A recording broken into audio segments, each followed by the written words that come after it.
अस्सलाम वालेकुम दोस्तों, उम्मीद है आप खैरियत से होंगे। दोस्तों, केमिकल, बायोलॉजिकल और रेडियोलॉजिकल मॉडर्न इन्वेंशंस हैं, लेकिन इनकी जड़ें कदीम जमाने की हैं, क्योंकि हरक्यूलिस ने जहर में तीर डुबो के इस्तेमाल किया था और दूसरी फौजों पर ताउन की बीमारी भी उतारी थी। जंग में कमांडर्स और जर्नैलों ने दुश्मन से एक कदम आगे रहने के लिए बहुत से रास्ते तलाश किए, जिनमें से अक्सर जरूरी चीजों को सही वक्त में इस्तेमाल करना भी शामिल है। इस वीडियो में जहर के पौधों, कदीम आग वाले तीर और कई और चीजें जो पहले जमाने की जंगों में इस्तेमाल होती थी बताई गई हैं। तो बढ़ते हैं अपनी वीडियो की जानब, लेकिन उससे पहले चैनल को सब्सक्राइब कर लें और साथ मौजूद बेल आइकन पे भी क्लिक कर लें ताकि आपको ऐसी वीडियोस देखने को मिलती रहें।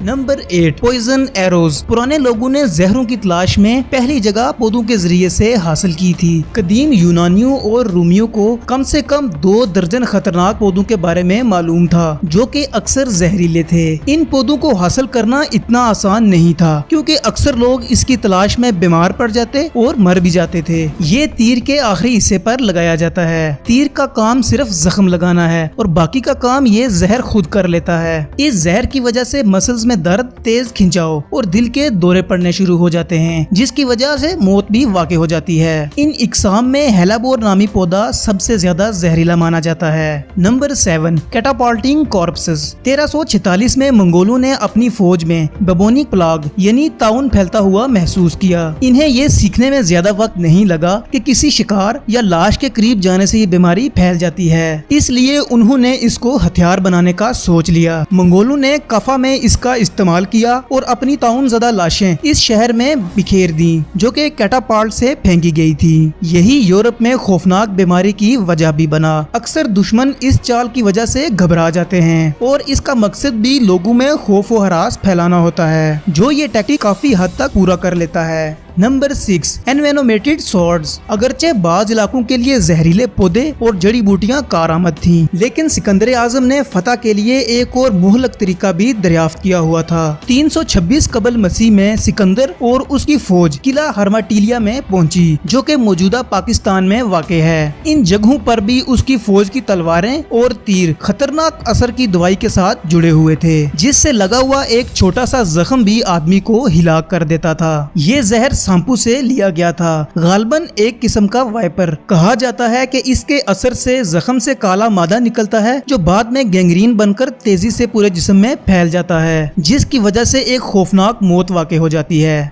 Number 5, beehive bomb. शहद की मक्खियों का भेड़ शहरों पर हमला करने के लिए जाना जाता है, जो कि लोगों को वहां से निकलने पर मजबूर कर देते हैं। इसके अलावा ये हमला आवरों को भागने पर मजबूर करने में भी काफी मदद देता है। ये दरअसल शहद की मक्खियों का इस्तेमाल है, जो किसी भी जगह पर जाकर हमला कर देती हैं। इनके घोंसले कीचड़ से भरकर इन्हें एहतियात के साथ लेकर जाया जाता है। शहद की मक्खियों को धुएं के जरिए कंट्रोल करना भी एक कदीम टेक्निक है। इसके अलावा इन मक्खियों को छोड़ने से पहले पुरस्कून करने के लिए एक पाउडर भी इस्तेमाल किया जाता था। वर्ल्ड वार में भी दुश्मनों के रास्ते में छत्ते लगाए जाते थे। पुरानी जंगों में जब महल को घेरा जाता तो महल से दुश्मन सुरंगें बनाकर हमला करते थे, इसलिए इन मक्खियों को सुरंगों में छोड़ दिया जाता, जो कि हमलों को काफी हद तक रोक देती थी। Number 4, Fleming arrows. 9वीं सदी में जैसा कि ये तीर इस्तेमाल होने के शवाहिद हैं, इन आग लगाने वाले मिसाइलों में से पहले तो पौधों के मादे में लिपटे हुए तीर होते थे।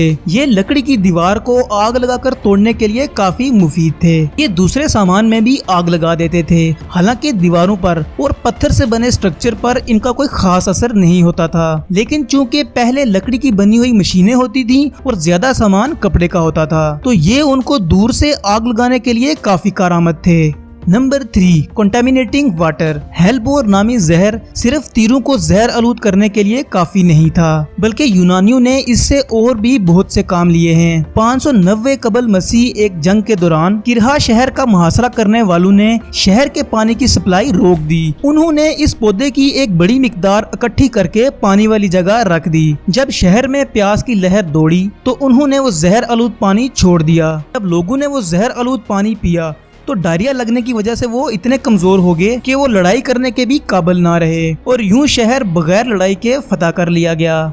नंबर 2, स्कॉर्पियन बॉम्ब्स, जहरीले बिच्छू, कातल कीड़े और बग्स जो सहरा में वाफर मिकदार में मिल जाते हैं। इनको रोमियों के खिलाफ मेसोपोटामिया पर काबू करने के लिए इस्तेमाल किया गया। हाट्रा के किले में शहरियों ने रूमी हमलावरों के खिलाफ मट्टी के बर्तनों में इन बमों का मजबूत दिफा तैयार कर लिया। मट्टी के बर्तनों को सील करके उनको रूमी फौज के ऊपर गिरा दिया जाता। इन कीड़ों का काटा हैरतअंगेज तकलीफदा होता है, जो एक लंबी मौत का सबब बनता है, जो कि 3 दिन तक जारी रहता है।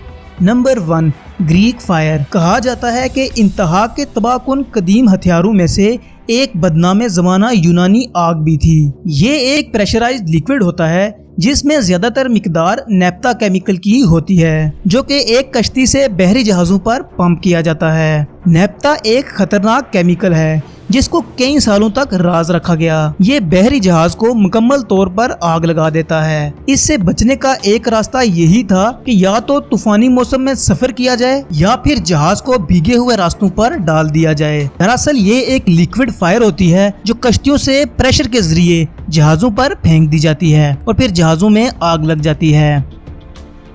दोस्तों, वीडियो पसंद आने की सूरत में लाइक करें और कमेंट्स में अपनी राय का इजहार जरूर करें। मिलते हैं नेक्स्ट वीडियो में। अल्लाह हाफिज।